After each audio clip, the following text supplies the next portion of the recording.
Hello viewers, welcome to Share Market Training School. I'm Shubhecha Das. I'm having 15 years work ex. Today I'm going to share some tip regarding technical analysis. আমাদের বর্তমানে যে market চলছে এই মার্কেটে Nifty এবং সেন্সেক্সের critical analysis আমাদের খুব জরুরি হয়ে পড়েছে।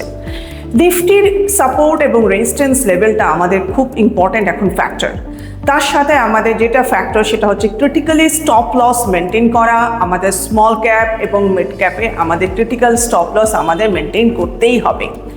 তাছাড়াও যেটা হচ্ছে সেটা হচ্ছে নিফটির যে support resistance and trend line drawing pattern, তার সাথে আমরা কতটা গ্যাপ মেনটেন করবো, gap up and gap down, এই মার্কেটে খুব ক্রুশিয়াল রোল প্লে করছে। আপনি দেখে থাকবেন যে 23,700 নিচে যদি নিফটি চলে যায় তাহলে কিন্তু মার্কেটে আমরা একটা ডাউনওয়ার্ড মুভমেন্ট পাবো।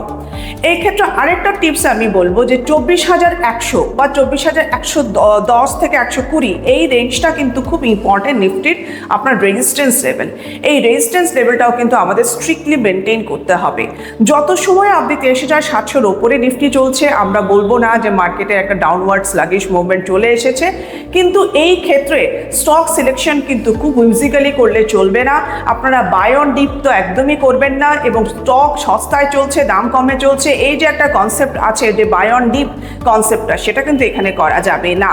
তো থ্যাংক ইউ ফর লিসনিং। আপনারা আমাদের একাডেমিতে জয়েন করুন। আমাদের একাডেমির মাধ্যমে আপনারা জানতে পারবেন কোন কোন স্টক, কোন কোন পোর্টফোলিওর মাধ্যমে কিভাবে সেক্টরিয়াল ডিভিশন করে প্রফিট মেক করবেন। So kindly contact in this number. Thank you for listening.